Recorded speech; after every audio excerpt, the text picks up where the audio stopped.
Welcome back students. I hope last video जो मैंने आपको भेजा था वो अच्छे समझ में आ गया होगा आपको। वो जो पीडीएफ के फॉर्म में वर्क दिया था वो भी आपका कंप्लीट हो गया होगा। तो अब हम सेकंड वीडियो यहीं से स्टार्ट करेंगे। स्टार्ट करने से पहले हम एक प्रीवियस वीडियो का थोड़ा नॉलेज फिर से हम डिस्कस कर लेते हैं। हमने लास्ट वीडियो के अंदर ब्रिटिशर्स जो इंडिया के अंदर आए थे, क्यों आए थे, क्या रीजन थी, उसके बारे में हमने पॉइंट समझे। फिर यूरोपियंस से जो आने वाला रूट किसने ढूंढा था वो भी हमने बात की थी, आपको नाम याद होगा, वास्को ड गामा। फिर हमने क्रिस्टोफर कोलंबस की भी बात की थी कि कौन थे क्रिस्टोफर कोलंबस और इन्होंने क्या डिस्कवर किया। यस, आपको अच्छे से याद है, उन्होंने अमेरिका को डिस्कवर किया। उसके बाद एक और पॉइंट था, एक किंग का नाम था कुछ, अगर याद हो तो। जब वास्को ड गामा एंटर हुए इंडिया के अंदर, किसने उनका वेलकम किया था? यस, अच्छे से याद होगा आपको, किंग जमोरियन ने। जी हाँ। फिर उनके बाद ब्रिटिशर्स से किस तरह से वो लोग आए, किसने भेजा था ब्रिटिशर्स को? Queen Elizabeth. यस, इंग्लैंड की क्वीन एलिजाबेथ ने उनको यहाँ पे भेजा था। उन्होंने यहाँ पे किसके सामने वॉर की थी? पोर्चुगीज के सामने। Yes, very good.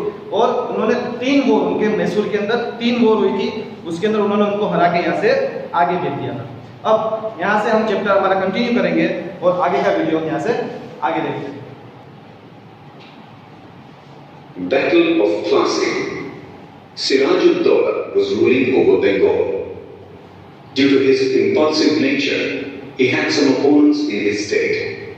During this period, the British East India Company built a fortress around the trade center in Kolkata on pretext of security reasons. Yes, battle of Plassey, कुछ जाना पहचाना नाम आ रहा है, कुछ याद आया आपको बैटल ऑफ प्लासी सुनकर? 8th स्टैंडर्ड के अंदर इसके बारे में हमने थोड़ा डिस्कस किया था कि बैटल ऑफ प्लासी क्या है। ब्रिटिशर्स की किसी के साथ लड़ाई हुई थी, कहाँ पे लड़ाई हुई थी? प्लासी में। इसके लिए वो जगह का नाम है, ये आपको ऑलरेडी याद है, हमने 8th स्टैंडर्ड के अंदर ये डिस्कस किया हुआ था। तो प्लासी के अंदर जब ब्रिटिशर्स और इंडियंस, एक राजा था, क्या नाम था उनका? सिराजुद्दौला। जब उन दोनों के बीच में लड़ाई हुई थी तो वो प्लासी पे लड़ाई हुई थी, जिससे उसका नाम दिया गया था battle of Plassey. Without taking the permission of the Nawab, but Nawab Siraj-ud-Dawla destroyed the fortress. When this news reached Madras, Chennai, a small army of the company led by Robert Clive reached Bengal in order to help the Kolkata trade center. यहाँ पे एक लड़ाई की बात हो रही है, मतलब ये कौन सी लड़ाई है? जब लास्ट वीडियो में हमने बात की थी कि साउथ के अंदर ब्रिटिशर्स ने अपना कब्जा बनाना स्टार्ट किया, फिर साउथ से वो ईस्ट बंगाल के अंदर आए, बंगाल की तरफ जा रहे थे। बंगाल के अंदर उन्होंने अपना एस्टैब्लिशमेंट किया, उन्होंने एक छोटा सा वहाँ टेंट लगाया, अपना स्टैब्लिश किया कि यहाँ से हम पूरा टेक ओवर करेंगे। और पूरी आर्मी है उनकी जो उन्होंने वहाँ पे क्रिएट की। इसमें एक वर्ड आया था कि उन्होंने बहाने से, मतलब बहाना क्या दिया हुआ था? फॉर सिक्योरिटी रीजन, कि हम हमारी सिक्योरिटी रीजन के लिए वहाँ पे आर्मी तैनात कर रहे हैं। अब मैंने जैसे आपको प्रीवियस वीडियो में कहा था कि वो टाइम के अंदर राजाओं का राज था, अलग अलग राजा अलग अलग एरिया में हुआ करते थे। तो बंगाल के राजा सिराजुद्दौला, इनकी परमिशन के बिना इन्होंने वहाँ पे अपना ट्रेड है वो एस्टैब्लिश किया, वहाँ पे अपना एस्टैब्लिशमेंट किया। तो इन्होंने उन पे अटैक किया और उनका जो पूरा एस्टैब्लिशमेंट किया हुआ था उसको पूरा डिस्ट्रॉय कर दिया। अब ये बात मद्रास के अंदर, जहाँ पे उनकी पूरी टीम, रॉबर्ट क्लीव की पूरी टीम जहाँ पर थी, ये बात वहाँ तक पहुँची कि सिराजुद्दौला नाम के एक राजा ने उनके ऊपर अटैक करके उनके पूरी चीज़ों को डिस्ट्रॉय कर दिया। तो उनकी आर्मी मद्रास से होते हुए उनसे लड़ने के लिए बंगाल पहुंची। In spite of the army of the East India Company being strong, they realized that it was not easy to defeat the Nawab's army. अभी ऑब्वियसली सही बात है, देखिए यहाँ पे क्या कह रहे हैं कि वो आर्मी लेके गए। अभी वो लोग यहाँ पे आए तो वो अपनी पूरी आर्मी लेके तो नहीं आए थे, और जो बंगाल के नवाब थे वो तो यहीं के थे, उनकी पूरी की पूरी आर्मी यहाँ पे थी, तो काफ़ी स्ट्रॉन्ग थे। तो ये बात ऑलरेडी रॉबर्ट क्लीव को पता थी कि अगर हम उनसे लड़ेंगे तो उनको हराना इतना आसान नहीं होगा, उनको हराना इजी नहीं होगा। तो वो क्या करेंगे? तो क्या पॉलिटिक्स, एक चाल चलने जा रहे हैं आगे, वो हम इसमें देखेंगे। So Robert Clive resorted to treachery. A conspiracy was planned in order to defeat the Nawab, in which the Nawab's commander-in-chief Mir Jafar and Seth Amicham were coaxed to join. On the pretext that the Nawab is unnecessarily harassing the people, a war was declared at a ground near a village named Plassey. अभी देखिए इन्होंने किस तरह से चाल चली। इनको पता था कि वो सिराजुद्दौला को नहीं हरा पाएंगे, तो उन्होंने उनके जो टीम लीडर थे, क्या नाम था उनका? मीर कासिम। मीर कासिम के साथ उन्होंने बात करते हुए उनको अपने साथ मिला लिया। और राजा के पास अभी कैसे डायरेक्टली लड़ाई तो नहीं कर सकते, कुछ बहाना तो बनाना। उन्होंने क्या बहाना बनाया ब्रिटिशर्स ने? कि नवाब के साथ उन्होंने ऐसा बोला कि वो हमको हैरेस कर रहे हैं, हमको परेशान कर रहे हैं, हमारे साथ गलत व्यवहार कर रहे हैं, ये बात बोलते हुए उन्होंने उनके ऊपर अटैक किया। और एक प्लासी जगह का नाम दिया हुआ है, प्लासी की जगह के ऊपर ये वॉर स्टार्ट हुई, जिसकी वजह से इसका नाम बैटल ऑफ प्लासी भी दिया गया है। The Battle of Plassey was fought on 23rd June 1757 AD. Yes, very IMP point, अपने नोटबुक में आपको लिखना है, battle of Plassey was fought on 23rd June 1757 AD। ये आपको IMP नोट के फॉर्म में अपनी नोटबुक के अंदर लिखना है। अगर कोई क्वेश्चन करते हैं एज ए ब्लैंक और एज ए MCQ के अंदर या वन वर्ड के अंदर कि कब हुई थी ये लड़ाई, तो आपको लिखना है 23rd June 1757 AD। The battlefield of Plassey is situated 38 kilometers from Murshidabad, West Bengal. According to the plan, Mir Jafar lost the battle. Siraj-ud-Dawla was defeated. Due to Robert Clive's treachery, the Battle of Plassey ended in just half a day. The company, as a result, got a freehold over the 24 parganas. Mir Jafar was made the Nawab of Bengal. Thus, the foundation of the company's rule in India was laid with the Battle of Plassey in 1757. जिस तरह से उनसे पहले से बात हो गई थी कि आप अगर उनको हारने में मदद करेंगे तो हम उनकी जगह पे आपको नवाब बना देंगे, तो सिराजुद्दौला उस बैटल के अंदर हार गए और उनकी जगह पे उनके जो लीडर थे मीर जाफर, उनको नवाब बना दिया गया। बंगाल के नवाब सिराजुद्दौला के बाद अभी मीर कासिम को बनाए, जिससे कि ब्रिटिशर से वो अपना कब्जा वहाँ पे इजीली कर सकते थे। Battle of Buxar. The Britishers made Mir Jafar the Nawab of Bengal and under different pretexts tried to extract plenty of wealth from him. Due to their greed to gain more powers, the East India Company managed to dethrone Mir Jafar and made Mir Qasim the Nawab of Bengal. Mir Qasim proved to be more ambitious than Mir Jafar and thus became a threat for the company. Hence, Mir Qasim was removed and Mir Jafar was again made the Nawab. यहाँ पे इन्होंने एक short form में समझा दिया है, but मैं इसको अपने 8th स्टैंडर्ड के अंदर ऑलरेडी आ गया था कि मीर जाफर है, उनको जब बनाया गया नवाब, तो नवाब बनने के बाद पहले क्या था, जब वो नवाब नहीं थे तो वो ब्रिटिशर्स की हाँ में हाँ बोलते थे कि हाँ मैं ये करूँगा मैं रेडी हूँ। लेकिन जब नवाब बन गए तो वो ब्रिटिशर्स की बात मानने से हिचकिचाने लगे, उनके मतलब अपोज जाने लगे। फिर क्या किया तो कि मीर जाफर को हटाकर मीर कासिम को वहाँ का नवाब बना दिया गया। अब मीर कासिम को वहाँ का नवाब बनाया तो मीर कासिम तो मीर जाफर से भी बढ़कर निकले, वो एकदम एम्बिशियस थे, वो ब्रिटिशर्स की बिल्कुल नहीं सुनते थे, वो अपनी ही चलाते थे कि मैं नवाब हूँ, मैं जैसा बोलूँगा वैसे होगा। तो ये चीज़ में ब्रिटिशर्स का पासा है वो गलत पड़ गया। वो बोले कि मीर जाफर से तो मीर कासिम और ज़्यादा टफ है, मतलब और ज़्यादा अपनी मर्जी चला रहे हैं। तो उन्होंने फिर से क्या किया, तो फिर से मीर कासिम को नवाब से हटाकर उन्होंने फिर से मीर जाफर को नवाब बना दिया। इसका पूरा डेफिनेशन हमने 8th स्टैंडर्ड के अंदर पढ़ा था, यहाँ पे इन्होंने इन शॉर्ट आपको समझा दिया है। Mir Qasim took refuge with the Nawab of Awadh. During this time, the Mughal Emperor Shah Alam had come to Awadh. So all three of them decided to join hands and fight the company unitedly and thus declare a war. अब यहाँ पे क्या बात हो रही है, जब मीर कासिम को वहाँ से हटा दिया गया तो उन्होंने शाह आलम नाम के एक राजा जो अवध के थे, उनसे उन्होंने जाके मिले और उनसे रिक्वेस्ट की कि आप मेरी मदद कीजिए ताकि हम ब्रिटिशर्स के ऊपर अटैक करके हम हमारा एरिया है वापस ले सकें। तो मीर अवध के राजा उन्होंने उनकी मदद की और वो दोनों ने मिलकर ब्रिटिशर्स के ऊपर अटैक किया। At Buxar, the East India Company fought against the United Army on 22nd October 1764, in which the United Army lost. जिस तरह से बैटल ऑफ प्लासी था आपने सुना था, उसी तरह से यहाँ पे बैटल ऑफ बॉक्सर दिया हुआ है। आपको आइडिया आ गया होगा कि जैसे बैटल ऑफ प्लासी पे होने वाली लड़ाई को बैटल ऑफ प्लासी कहा गया है, तो इसी तरह बॉक्सर जगह का नाम है, वहाँ पे ये लड़ाई होने वाले को बैटल ऑफ बॉक्सर कहा गया है।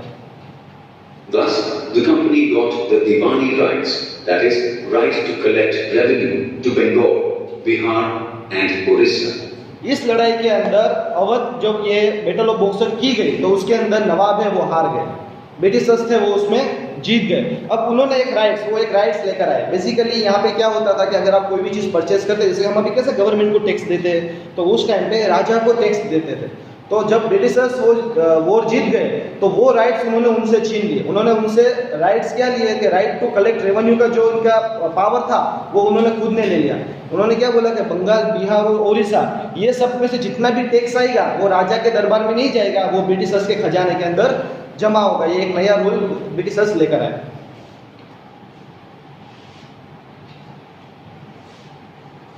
Expansion of the company rule.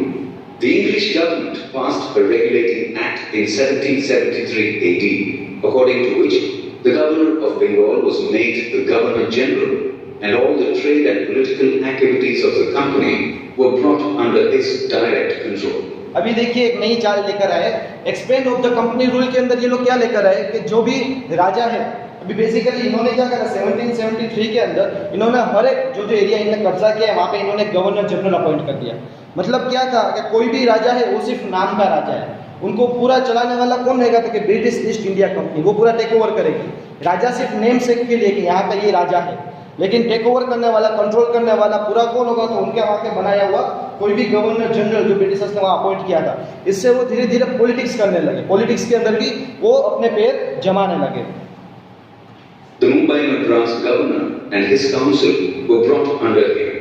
Thus, Warren Hastings became the first Governor General of India. During his tenure, the first Maratha War and the second Mysore War with Hyder Ali of Mysore was waged.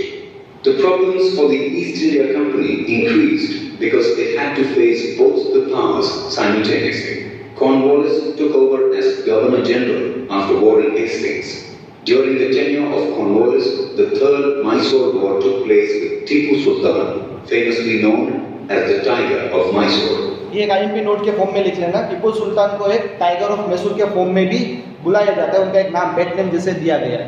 इनके सामने बहुत बड़ी चुनौती है। Example में हमने previous video के अंदर देख लिया था कि मराठा से वो ब्रिटिशर्स के लिए एक बड़ी चुनौती साबित हुई, इसके लिए वो साउथ के अंदर भी आ गए थे। तो यहाँ पे उनको वही फेस करना पड़ रहा है कि जो मराठा से वो उनके लिए काफी स्ट्रॉन्ग साबित हो रहे हैं उनसे लड़ने के लिए।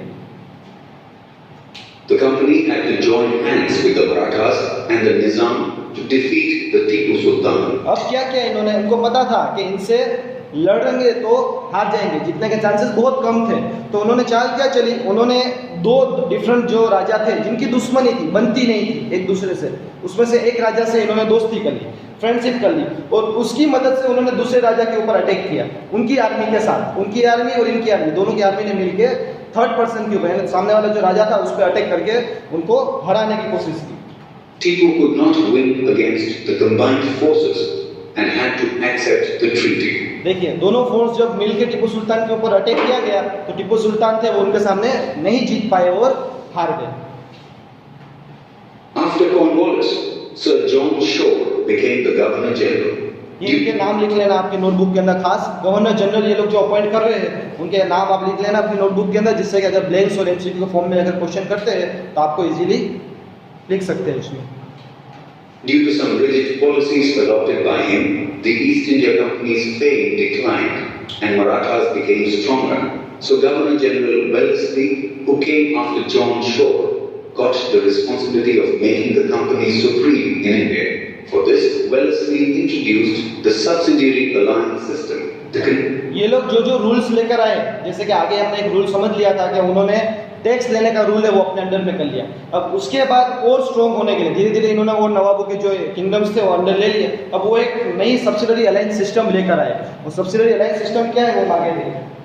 The conditions of the system and the states adopted under this are as follows. Terms and conditions of subsidiary alliance system. The army trained by the East India Company government will be provided to the state that accepts the system. सबसे पहला point ये क्या लेकर आए कि जो भी उनकी ये सिस्टम को एक्सेप्ट करेगा, ब्रिटिश ईस्ट इंडिया कंपनी अपनी आर्मी की एक टुकड़ी है वो उस किंगडम को देंगे। मतलब जिन्होंने ये एक्सेप्ट किया है उनको फॉर सिक्योरिटी रीजन, देखिए बहाना बना रहे, खास यहाँ उनकी चाल देखिए क्या चल रहा है। उन्होंने क्या बोला कि आप हमारी अगर एग्रीमेंट साइन करते हैं, हमारी बात मानते हैं, तो हम हमारी एक आर्मी की टुकड़ी आपको देंगे आपकी सेफ्टी के लिए। ये इनकी नंबर 1 चाल। आगे In return, the state accepting the system will provide for the army or give away provinces with equivalent income to the British. देखिए अभी यहाँ पे क्या बात की कि हम आपको दे रहे हैं, तो आपको हमको सामने क्या देना है कि हम आपको ये चीज़ दे रहे हैं, तो हमको एक फिक्स इनकम बोल देंगे, आपको इतनी इनकम है वो हमको रिटर्न देना है। हम आपको आर्मी दे रहे हैं तो आप हमको इतना पैसा देंगे, उनके पास से ले रहे। बेसिकली मैं आपको एक बता देता हूँ, आर्मी देने के पीछे का भी एक रीज़न था। क्या था पता है? कि वो राजा कुछ भी करेगा। मान लीजिए कि आपके घर में अगर कोई एक पर्सन है, अजाना पर्सन को आके रुकता है, तो आप घर में जो करते हैं वो उसको पता चलेगा, तो वो जहाँ से जिसने भेजा है वो उसको जाके बोलेगा। तो ये यही चाल थी, उन्होंने अपनी आर्मी यहाँ पे भेज दी। अब उस राजा के दरबार में जो भी होगा ना, वो वहाँ पे बैठे हुए ब्रिटिश तक वो बात पहुंच जाएगी। ये चाल चलते हुए उनको क्या लग रहा है कि वो सिक्योरिटी हमको दे रहे, बट वो क्या चल रहे थे, वो एक चाल चल रहे थे जिससे कि राजा के दरबार में होने वाली कोई भी बात वो इजीली है वो राजा तक, ब्रिटिश तक पहुंच जाए। और सामने उनको पैसा भी देना पड़ता था कि हमने आपको आर्मी दी है तो आप उस आर्मी का हमको इतना अमाउंट दो। और एक और चीज़ इसमें बता रहे हैं कि उन आर्मी जो ब्रिटिशर्स के लोग वहाँ पे दिए गए थे, उनका पूरा रहना खाना पीना उस पूरा एक्सपेंस है वो उस किंगडम के राजा को उठाना पड़ता है। Without the permission of the company, the state will not wage war or sign treaty with other states. एक और पॉइंट लेकर आए कि यहाँ पे उसमें खास लिखा हुआ था कि अगर आपको किसी भी स्टेट के साथ, किसी भी राज्य के साथ अगर आपको लड़ाई करनी है, कुछ भी करना है, तो विदाउट ईस्ट इंडिया कंपनी के परमिशन के बिना आप कोई एक्शन नहीं ले सकते। देखिए क्लियरली दिख रहा है कि राजा है वो क्या है, सिर्फ नाम का राजा है, पूरा कंट्रोल है वो ब्रिटिश ईस्ट इंडिया कंपनी के हाथ में है, वो आपको सामने क्लियर दिख रहा है। There will be one English representative in the state assembly.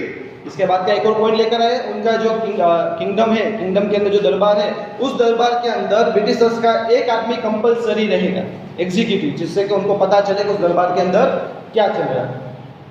Other foreigners not to be employed in the state. This बाहर से आने वाला कोई और फॉरेनर कोई भी है वो स्टेट के अंदर नहीं एड हो सकता। states, rulers who accepted the subsidiary alliance system. कौन से स्टेट और कौन से राजा थे जिन्होंने ये इसको एक्सेप्ट किया? The states like Mysore and Awadh accepted the subsidiary alliance system, and the rulers like Nizam, Gaikwad, Sindhia, Bhosle and Holkar accepted the subsidiary alliance system. Okay student, तो ये हमारा सेकंड वीडियो हम यहीं तक रखेंगे। I hope आपको पूरा video अच्छे समझ में आया होगा। इसके जो कुछ पॉइंट्स थे वो मैंने आपको नोट डाउन करने के लिए कहा था, वो एक बार नोट डाउन करके उसको फिर से आपको दिन में 1 से 2 बार उसको रीड कर लेना है ताकि वो आपको मेमोराइज हो जाए। अब बाकी का जो पीडीएफ फॉर्म का वर्क है वो आपको मैं कल पीडीएफ में भेजूंगा, जिसको आपको अपनी नोटबुक में उतारकर आपको प्रिपेयर करना है। घर पे रहिए, स्टडी कीजिए और सेफ रहिए। Thank you.